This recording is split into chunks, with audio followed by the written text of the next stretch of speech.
If you want to know what's going on in New York, you go to Councilman Joe Borelli. He knows absolutely everything, and he is a very outspoken critic of Governor Andrew Cuomo. And unlike all of these other critics, Joe was there from the start. He did not need to kind of test the water before he decided that Cuomo was a very bad dude. Joe, thank you for joining the show. Thank you for always having me and giving me a voice on which to spew the unfortunate truth about a fundamentally bad human. Grace, you will never hear me say that Bill de Blasio, who gets such a bad rap, is a bad human being. But that's where we are with Andrew Cuomo, and it's finally out there for the world to see. Yeah, and Councilman, part of the thing that always kind of amazes me is that for someone like Andrew Cuomo, and guaranteed, he does have the Cuomo name, he's definitely, politically privileged, and he's a Democrat and all of these things, and that does give you a good amount of power and the ability to get away with things. But to this extent that we're seeing, whether it's the nursing home scandal or the sexual harassment scandals, now there's 5 women coming out against him on that. There does have to be a strong group of people who help you kind of get away with all of that. And one name that keeps coming up, and I was thinking about this today, and I said, I need somebody who can explain to people exactly who this woman is Melissa DeRosa. I keep seeing her name. She was the first one to kind of slip up and let the cat out of the bag. Can you explain to people who this woman is? Yes, so Melissa DeRosa is the secretary to the governor, which is the number 2 operational position in the state. Like vice president, the lieutenant governor doesn't really have a role in New York, and it's the secretary to the governor who really has that operational second in command role, and that's Melissa DeRosa. The problem with Melissa DeRosa is that she is, like the equivalent of the swamp in Albany. I guess it would be like the frozen tundra swamp. But she is as up to her waist in the swamp as one could possibly be, because her father is the top lobbyist in Albany. I mean, they quantify how much lobbying firms bring in, and her father's lobbying firm, he's the head partner of Bolton St. John's in Albany, is routinely number 1. Her brother is a lobbyist for the same firm. Her husband, guess what he does? is a lobbyist for Uber.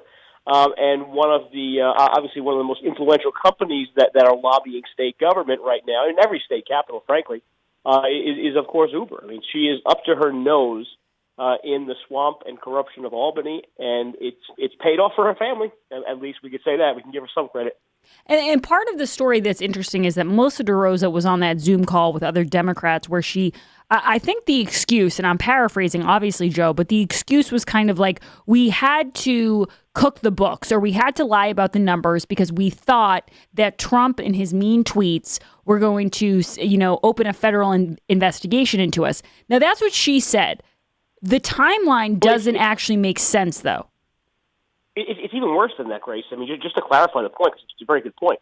The paraphrasing should be, we couldn't comply with the legislature's actual role in oversight, because we had a policy that you were trying to exert oversight because people were literally freaking dying. We couldn't comply with a Freedom of Information law request from an outside think tank that does oversight. We couldn't do that because we couldn't comply with the federal DOJ request for information, a lawful request from the Justice Department about nursing home deaths. We couldn't do all of those things because Trump might be angry and do a nasty press conference and call out the governor and tweet about the governor, and he'll look stupid. She was hoping the Democratic members of the legislature would just be like, oh, okay, yeah, it makes sense. We hate Trump. That all makes sense. And to their credit, many of them actually pushed back and said, nope, that's absolute garbage. That's garbage. And here we are now, after the state attorney general's report, knowing the truth, that they really did cover up the evidence. This guy, just another paraphrase, right? This guy who wrote a book, citizen Andrew Cuomo, wrote a book in which he praises himself for solving the pandemic, that Governor Andrew Cuomo and his gubernatorial staff had to cover up to make the excuse that he did actually save the day. Yeah. That's the scandal. It's depraved. And not to mention the fact that I guess he got paid like 7 figures for the book, and now he's claiming, and at the time, I think, Joe, and this is something, I'm talking to Joe Borelli, city councilman from New York. You guys should follow him on Twitter, and he's never afraid to go after Andrew Cuomo. The part of the book story that came out yesterday about how much money he made, none of that surprised me. I mean, he's going to make a good deal of money off a book like this, because that's just the world we live in. It's 2021, and people actually buy crap like that, I guess, to put on their coffee tables. But Joe, the part of it that amazed me was he claimed way back when that he was going to give a good portion of the proceeds to charity, to an unnamed, unspecified COVID charity. And I'd like to know what that charity is. Yeah, I mean, I would love to follow up. I mean, I believe he said the same thing about his first book. His first book it actually sold 3,000 copies, which in publishing world is like, it's not even worth assigning a person who's going to sell 3,000 books. But yeah, I mean, we have no idea who or what he meant, whether he actually did it. But now that the books are flying off the shelves, not by purchasers, but by bookstore owners who are burying them in the back, I don't know if he could even meet the contractual obligation of his advance. I mean, when you sign an advance, often you have to rely on selling a certain number of books. I'm not sure he sold 7 figures worth of books or even anywhere near that. Right. No, I would agree with you there. So now quickly here, back to Melissa DeRosa. I just want to tell you this and get your take. She tweeted out today, she tweeted a story from the New York Daily News. It was an opinion piece, and this was what the story was titled. "We were right to laud Cuomo. Don't let scandals distract from pandemic competence." She thinks we should still be praising this guy. I mean, this is the level of arrogance, right?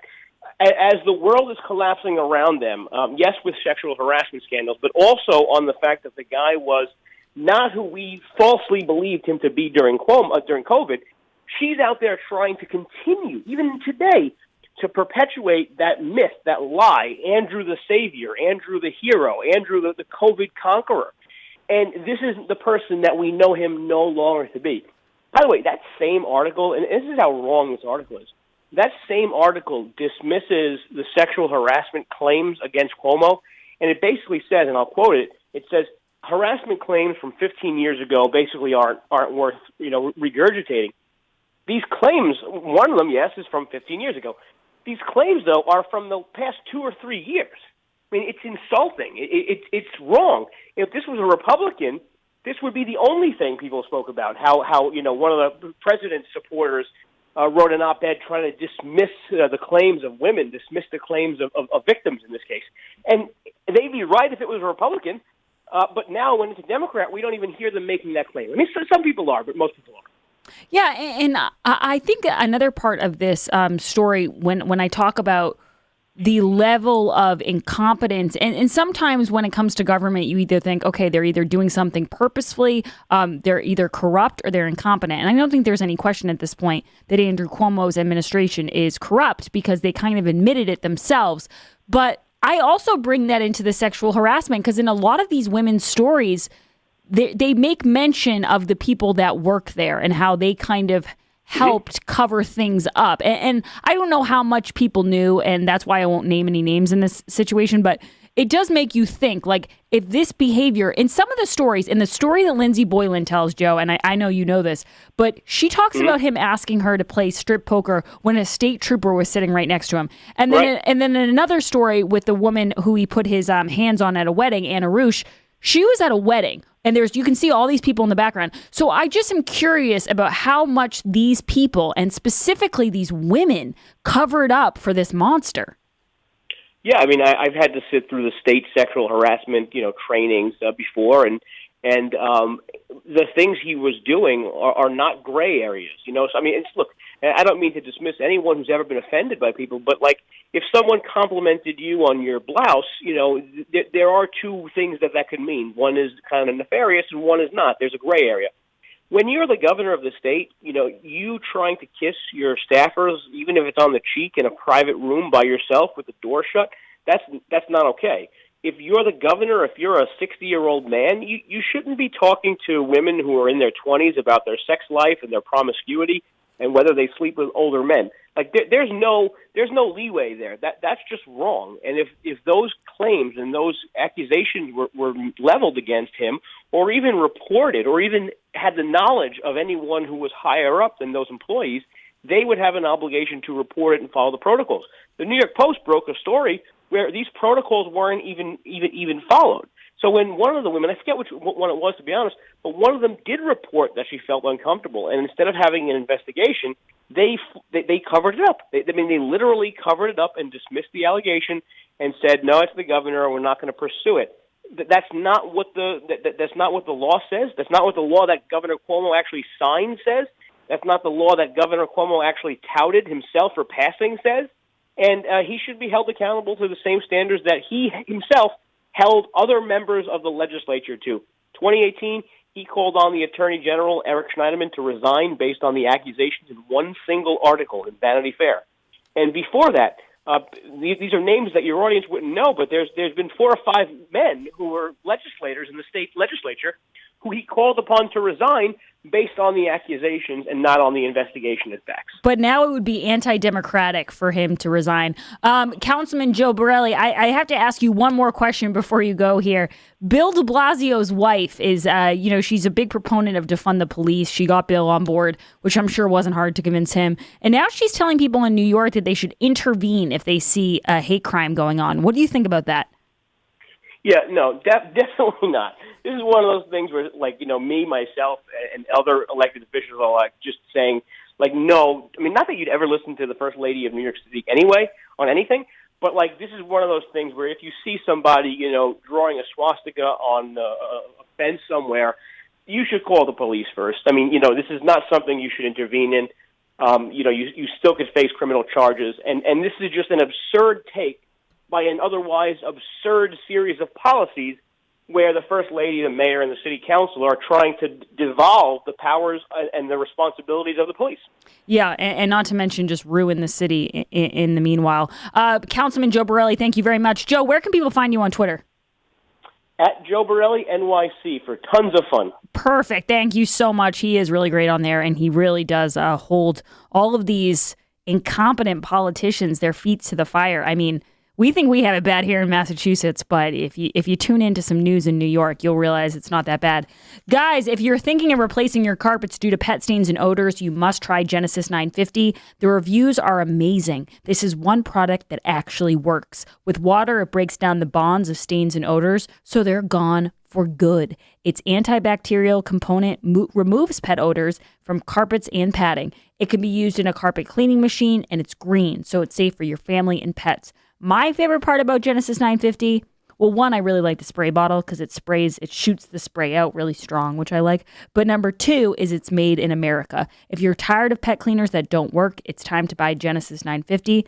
This is the key, guys. 1 gallon of industrial strength Genesis 950 makes up to 7 gallons of cleaner. But Genesis 950 is not just for pet stains. It's great for bathrooms, for kitchens, floors, upholstery, grease stains. Consider Genesis 950 before purchasing new carpets. They have great customer service. Order 1 gallon direct at genesis950.com to receive a free spray bottle, free shipping, and a $10 coupon using code GRACE. That's genesis950.com. Coupon only available for 1 gallon purchase. Genesis 950, much cheaper than replacing your carpets. We'll take your calls on the other side, 844-500-4242. This is The Grace Curley Show. You're listening to The Grace Curley Show.